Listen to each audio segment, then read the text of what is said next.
Good evening, it's 8 o'clock. I'm Tony Ndoro live from Johannesburg, and these are your top stories tonight. Hate speech or freedom of expression. The Nelson Mandela Foundation takes on AfriForum to stop the gratuitous display of the old South African flag. Repairing the damage. The KwaZulu-Natal government to spend more than 1 billion rand to help repair the flood-ravaged province.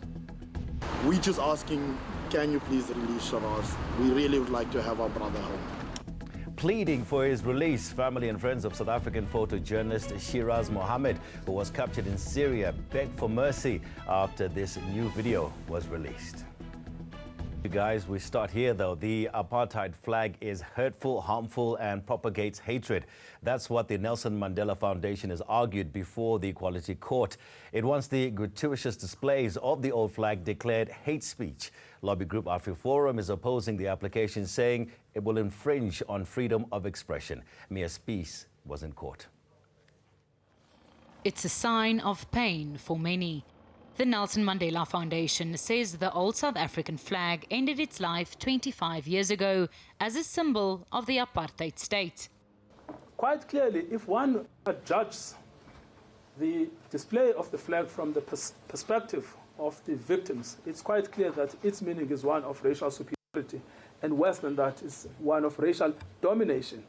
The foundation wants the court to declare the display of the flag as hate speech, unfair discrimination, and harassment based on race.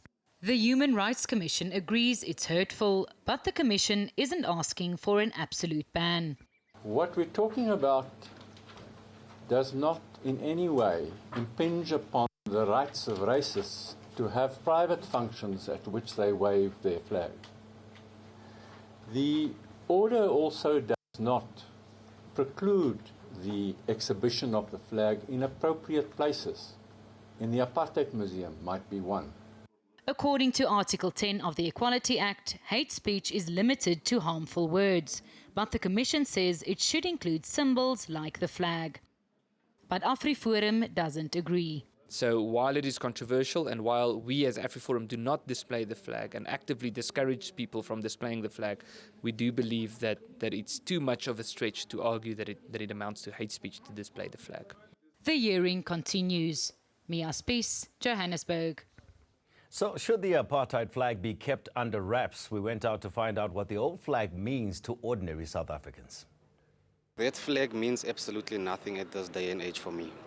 I just think it should be burnt. No, I don't think it should be shown anymore, primarily because we're doing away with the old system and everything that has to do with the old system. I think we should put it in a museum. I think that the South Africans who believe in what that flag represents need to be challenged, and they need to know that that version of South Africa isn't what any of us want. KwaZulu-Natal officials want national government to declare parts of the province disaster areas. This follows devastating floods in which 70 people were killed. The KZN provincial government updated the media today on the impact of the recent floods. Our reporter Mawande Keswa has this report. Repairing the damage caused by horrific floods in KZN will cost the province 1.1 billion rand. And the city will have to cough up more than 658 million rand towards the repairs. We have recorded a total of 235 damaged private homes in eThekwini, and this figure continues to rise as new homes are being added to the list. The deadly floods have already claimed 70 lives, 2 bodies are still missing, and 1,469 people are homeless. The KwaZulu-Natal Cabinet, at its specially convened meeting, resolved to seek for the classification of the provincial state of disaster. Government has since pledged to assist grieving families with funeral arrangements. The government will be supporting all the families that have been affected, particularly the deceased family members. Obviously, there are those that had to do the burials within the 24 hours, and those they have been done. But the ones that have done the last weekend and the ones that are doing this week, the government continue to provide that support. Those who've lost their property will also receive government assistance, but it's not yet clear how long the rebuilding will take. Mawande Keswa, Durban. Now, with just 8 days to go until the elections, parties are frantically trying to sell their campaign messages across the country. Today, DA leader Musimaimane placed an effigy depicting a Gupta brother outside the Vaihoek Wesleyan Church in Bloemfontein. The ANC was formed at this church more than a century ago. Addressing supporters, Maimane said it's to remind citizens of what the ANC has done to the country by allowing the Gupta family to run some of the country's SOEs into a state of paralysis. EFF leader Julius Malema was also in the Free State today. He and the party's provincial leadership marched to Machabeng municipal offices. He raised issues around road infrastructure and potholes that have not been fixed. During an address to supporters, Malema also raised the issue of the bucket toilet system, saying the current municipality takes more than 10 days to collect. And IFP leader Mangosuthu Buthelezi was out campaigning for his party in Durban today. He conducted a meet and greet with supporters and potential voters. The IFP is calling on police to speedily investigate the murder of one of the councillors in Mapumulo. The party is also hoping to double its number of seats in the National Assembly and in the National Council of Provinces. Okay, in other stories now, another premeditated murder charge has been added to assisted dying advocate and Dignity SA founder Sean Davison. His arrest late last year has seen more charges or new charges added with each court appearance. Davison's organization has been lobbying for legal euthanasia in South Africa. Davison is accused of the asphyxiation of Justin Verin in 2015 and administering a lethal dose of medicine to his friend Anrich Berger in 2013. The matter has been postponed to the end of May to begin the procedure to transfer it to the Western Cape High Court. There are growing calls for kidnapped South African photojournalist Shiraz Mohammed to be released. He was kidnapped by terrorist group ISIS while on a mission with NGO Gift of the Givers in Syria back in 2017. His family is relieved he's alive following the release of this video showing Mohammed pleading for help. A heart-wrenching video, of course, as Shiraz Mohammed cries for help. It's been more than 2 years since he was captured in war-torn Syria. Some of his close friends say they are overwhelmed. We want to plead to government and to whoever is getting this message. Sharaj, even you, if you get this message, my friend, we are keeping hope. We have always have. We are praying for you. The community, like you knew them, are up in arms and getting you back. I'm running a campaign currently on social media. It's called #Release Shiraz. So I would like you guys to as well have this caption on the video as well, so that we can just have this, just put the pressures on the authorities that we can. I was thinking last night, what else can I do as Shiraz's friend? And this is the plight I've taken, and I've said I've taken this upon myself to do the bit that I can do in getting Shiraz back. Stay with us on eNews. We'll bring you the latest from Mozambique on the aftermath of Cyclone Kenneth. Now, and in your business news, the rand was firmer this afternoon, Tony, outperforming its emerging market peers, and we'll find out why.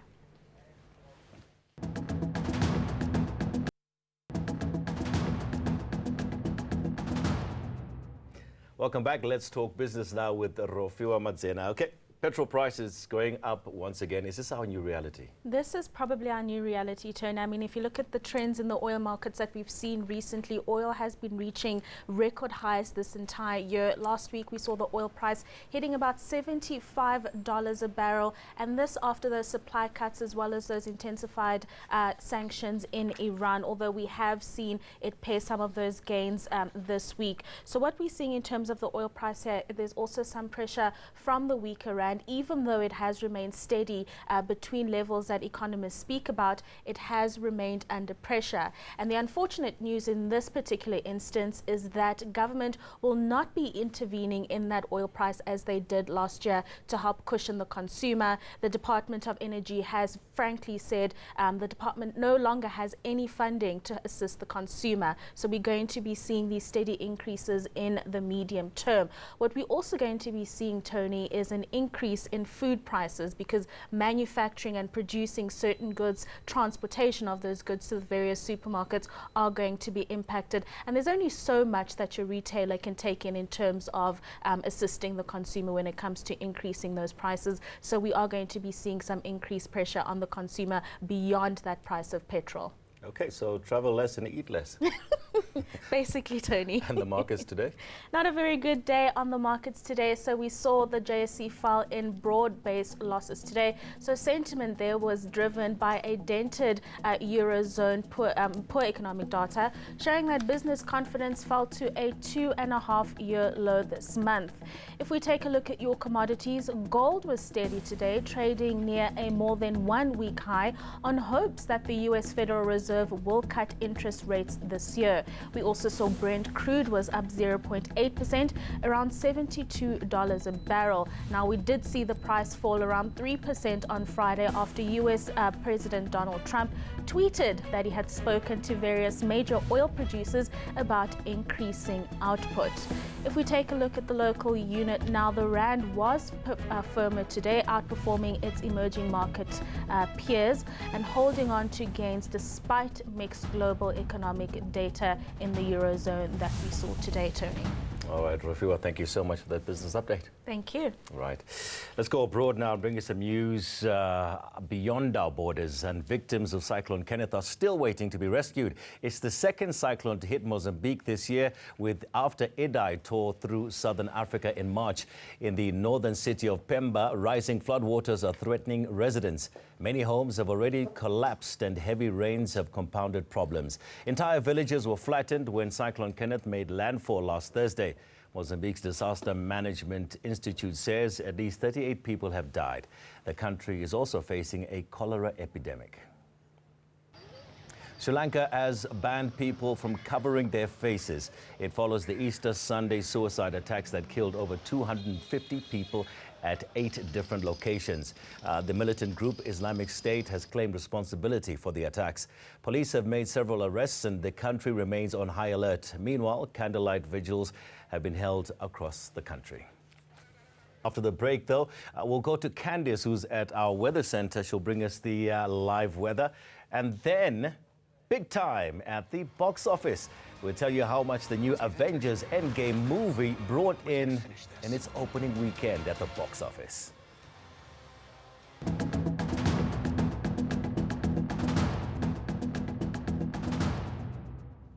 Welcome back. Let's go to Candice, who's at the Weather Center now for an update. Candice, what's going on weather-wise? Well, although we're expecting much less rainfall than we did last week, Tony, the weather is still very interesting tomorrow because we've got a few changes on the way. Overnight, we'll see quite a bit of fog still settled in along that western coastline, but that's ahead of a cold front, which will bring about a change in the weather over the western part of the country. It results in cooler conditions as well as rainfall, especially in the second part of the day. Ahead of the cold front, though, we're expecting fine and dry weather over the central and northeastern parts, with berg winds resulting in a sizzling hot day over parts of the Eastern Cape, with those maximum temperatures more than likely peaking quite early on in the day.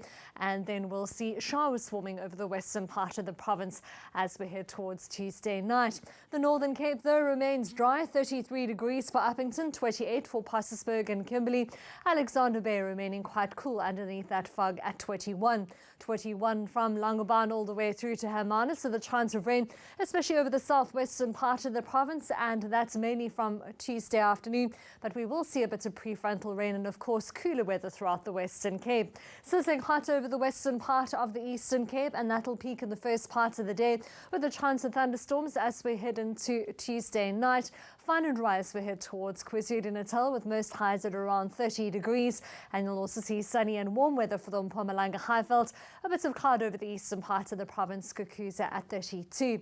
Partly cloudy over the eastern part of Limpopo, with a maximum of around 30 from Phalaborwa through to Messina. We're expecting sunny and dry weather as we head towards northwest. Still quite chilly in the morning here, 9 degrees for Vryburg and Potchefstroom, but you'll see those maximum temperatures peaking in the middle and upper 20s.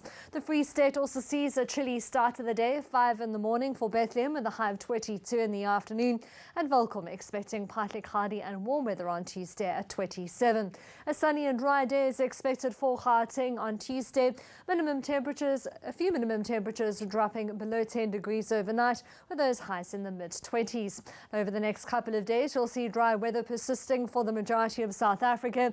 Cooler temperatures are forecast in the south with a bit of cloud overhead. And then on Thursday, Cape Town can expect evening rain with the arrival of another cold front. And you'll see those sizzling hot temperatures again ahead of the cold front. And that's mainly for the Eastern Cape and KZN. That's all from the Weather Centre for now. Have a good night. All right, thank you so much, Candice, there with the weather update. Now, smashing records with a Hulk-sized fist. One of the biggest movie franchises in the Marvel Cinematic Universe has hit an all-time high at the box office. Avengers Endgame sees the superheroes sharing the screen for what's believed to be the last time. It's already raked in over $1 billion in global sales at the weekend alone. According to cinema houses, ticket sales won't be slowing down anytime soon. And it seems fans are taking the words, whatever it takes, quite literally. I literally watch Avengers Infinity War every day. I'm super excited. I'm seeing it in 4DX today. My expectations are, if I would say out of 10, 11, but I'm sure it'll be a 15. Guys, so just your favorite Avenger. I know mine's like Iron Man because he's just super hot. Mine's Thor. I'm the lightning god. Mine's Captain America. Why? Because he's jiggy with it. I've seen Avengers already, but I'm not going to say anything because I want everyone else to see it and enjoy it for themselves. Amazing. Right, let's bring you our top stories once again. Hate speech or freedom of expression. The Nelson Mandela Foundation takes on AfriForum to stop the gratuitous display of the old South African flag. Repairing the damage, the KwaZulu-Natal government to spend more than 1 billion rand to help repair the flood-ravaged province.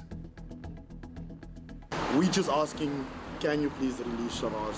We really would like to have our brother home. Pleading for his release, family and friends of South African photojournalist Shiraz Mohammed, who was captured in Syria, beg for mercy after this new video was released. All right, thanks for watching, everybody. Make sure you go ahead and watch that movie. It's a fantastic movie, 3 hours long, good for you and your kids. For me and the crew behind the scenes, it's been fantastic. Have a good evening.